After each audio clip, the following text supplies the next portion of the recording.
This movie was supposed to come out in 2022, but 8 days before it was meant to be released, they pulled it from the schedule with no explanation.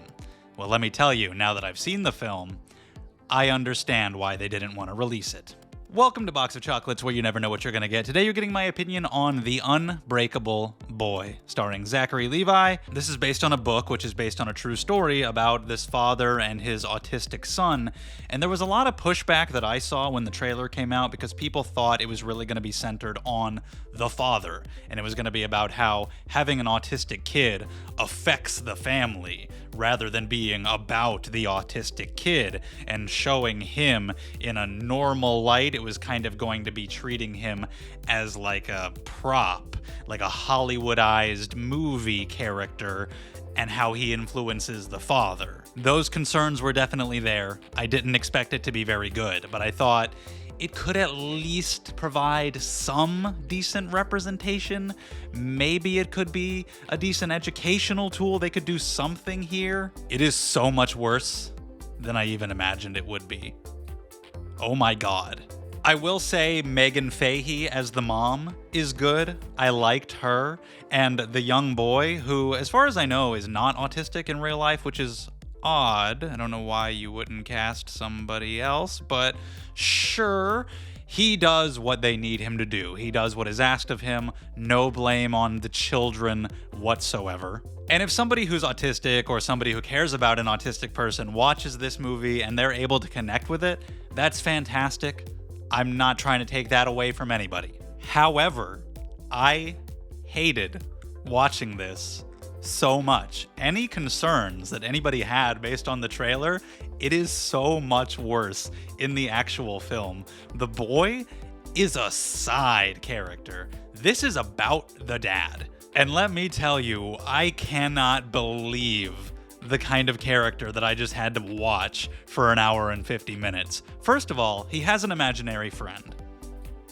Yes, you're understanding me correctly. Not the boy has an imaginary friend. Zachary Levi's character has an imaginary friend.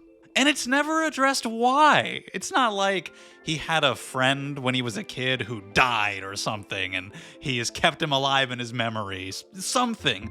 No, there's just some guy that he constantly hallucinates and talks to, and at one point orders a drink for. Oh, okay, so I'm meant to question this man's sanity from the get-go. This man is an asshole. This is a movie about how big of an asshole this guy is. That's the focus. Even down to the little things. Like, he finds out that his girlfriend had been married twice previously, which he didn't know about, and he freaks out. And it doesn't seem to be about the fact that she hid it from him, because they didn't know all that much about each other anyway. He accidentally got her pregnant on like their third date, and then they just kind of had to figure things out. He seems to be really, really enraged by the very concept that she's been divorced a couple times. He doesn't know the context. He doesn't know what those guys were like. He doesn't know what those marriages were like. He says that he's been duped. And considering how religious this movie ends up acting towards the end, I think that's where that was coming from, and it was weird. There's a scene where she shows him how they're behind on some of the bills, and he freaks out and he's screaming in her face, and he's like, "You didn't pay these?" And I'm like, are you an adult in the household as well? Why were you not aware of the bill situation? Why have you never been on top of this at all yourself? Why is this only her fault? Just little things that they didn't even need to make him an asshole for at all, that have nothing to do with the central relationship with the child, where I never like this guy, ever. The whole movie, it just feels like he's resentful of his autistic child. One time when the kid is talking a lot, his imaginary friend puts on headphones. Like, the dad is thinking, I don't want to hear this. I don't want to hear from the kid. The kid also has a disease that makes his bones really brittle. They break very easily. And they point out that even though he's broken his bones so many times throughout his childhood, it only ever happens when he's with the dad. It never happens when he's alone with the mom, because the dad is just not paying enough attention to him. I'm spoiling things. I don't give a shit. Don't worry about it. He gets progressively more alcoholic throughout the movie. He drinks more and more. He eventually drives drunk with both of his kids in the car. And I didn't really like Zachary Levi in the role. When he's being a neglectful asshole, Yeah, it was fitting, but I never felt any sense of genuine warmth from him when he's supposed to come around and become more caring, or in the times where he's actually trying to bond with his son. It always felt fake. It always felt like he was trying, and that's one piece of credit I can give to this character. He was always there, technically. He was trying, but it always felt like he had to force himself, like really force himself to try to be there with his son when he didn't want to be. And the fact that it's a true story makes it so much worse, because this guy wrote the book. And, you know, I don't know all the details about the real guy. I can't exactly judge him because I haven't met him. I don't know how accurate this is. I don't even know how accurate this is to the book. But just based on what I have seen here, the fact that this guy wrote this is utterly bizarre. It's essentially just a story about how he was a total dickhead. Okay. Good for you? Why do I need to know that? Why the hell do you need to write that in a book and try to sell it to people as a movie, that you were an asshole for a while? Congrats. Because again, this is not about autism. There is nothing you're going to learn about autism that you didn't already know.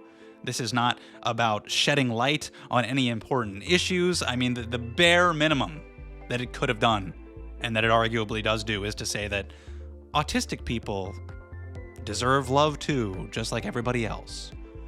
And yeah, no shit. I mean, the only kind of people who would need to know that message are not the kind of people who would see this movie, which is why I was wondering why the movie existed in the first place. Because even if it was just a super sappy, cheesy, cliche story about this inspiring child, it feels like we've had so many of those over the years, and the people who would need that message are not going to get it. And it is that. It's sappy and cliche and cheesy, and the overly sentimental music and the very unfunny jokes that I feel like I was kind of in constant cringe face throughout the whole movie. I occasionally uncringed, but the cringe was the status quo. Not only is it that, it's also just weird as shit, because this guy wrote a book about how he's a dick. And throughout the whole thing, every time he doubts himself, his imaginary friend will tell him, nah man, it's okay. You're actually a good dude. Don't worry about it. You're being too hard on yourself. You're not that bad of a guy. Until the end, of course, where he finally has to face his problems. He gets kicked out of the house. But even then,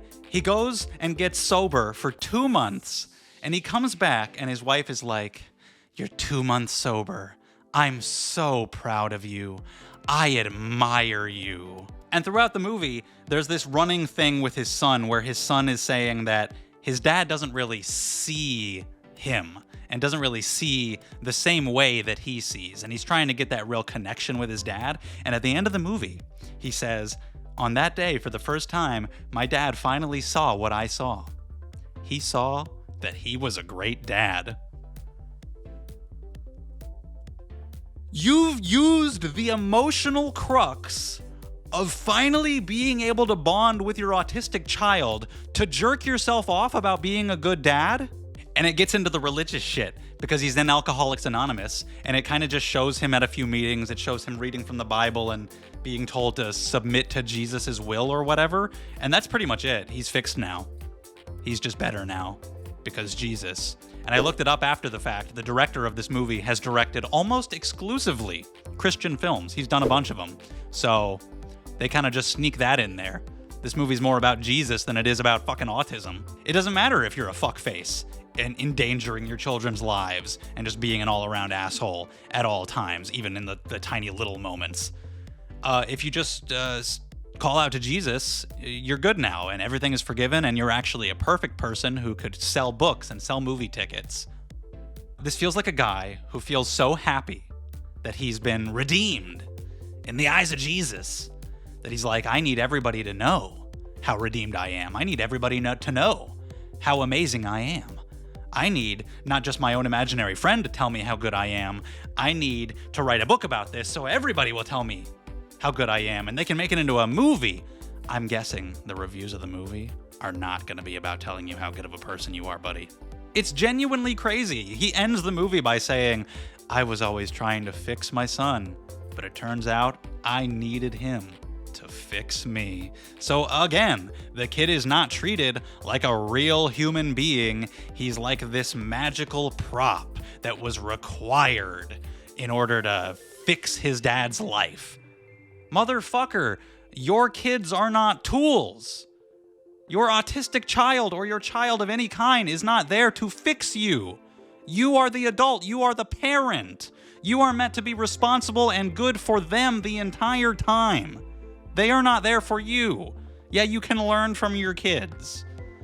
But that doesn't mean you can be a total shithead and then just be like, you know what, now that I thought about it after I heard the word of Jesus, I guess I do love my autistic son, so it's all good now. I guess that means he taught me. It's ludicrous. There are so many little things that I just didn't buy. Apparently it's based on a true story, but I can't believe certain aspects of it. Like, this kid is in school and the entire school loves him. There's like one asshole kid. Dude, children are evil. This is middle school. There would have been like one nice kid and all the other kids would have been assholes.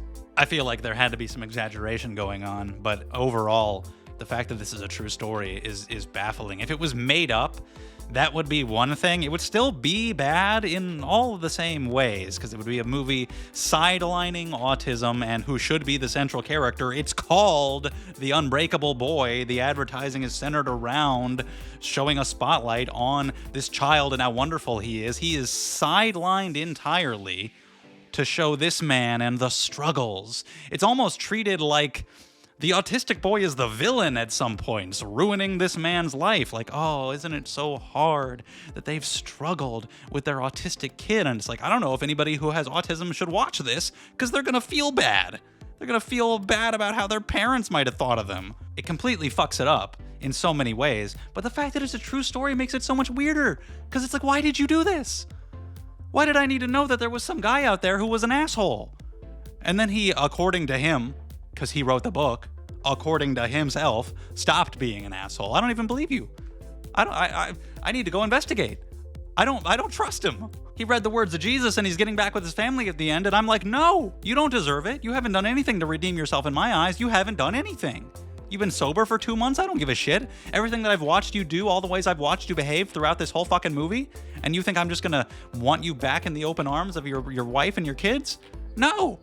They can do better than you. This is such a weird movie. I hated it. It's my least favorite movie of the year so far. It has a chance of being my least favorite movie for the whole year, because it's offensive. And it's just taking this real, actual, serious topic, and people who probably like desperately want representation, because I mean, how many movies are there that feature autistic characters that are so like over the top or hyper specific, and that like, oh, they'll be really good at counting, or they'll be really good at this one particular skill. And you know, in some ways that happens, and there are some people like that, but there are so many people who are on the autistic spectrum, which is such a wide spectrum, that just never really get to see themselves in these kind of movies and never get to see the experience portrayed really honestly and genuinely, and are probably sick of this shit. You know, if some people like it, again, if it connects with you, I'm glad that happened for you. But I think even a lot of autistic people, or people who are connected to autistic people, would say, this is not what we want, this is not what we need, this is not the kind of movie or the kind of message that needs to get out about us. This isn't even about them.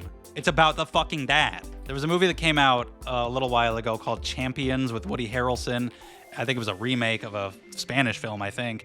And it was about him kind of learning to be a better person because he bonds with these children who have various disabilities.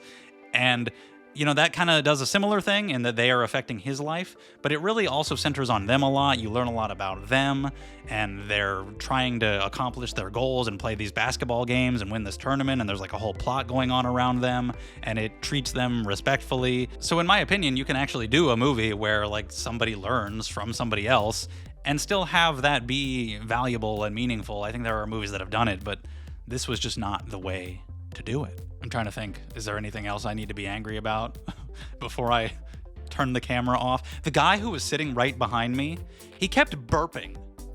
He was just burping through the whole movie. That's not the movie's fault, man, but shit. What the hell? It's a one. Hated it, you know. Good luck to the kid in everything he pursues. Good luck to Megan Fahey. I liked you. Oh boy. I need to interview this guy. Like, did you really have an imaginary friend? Why is he a large bearded man?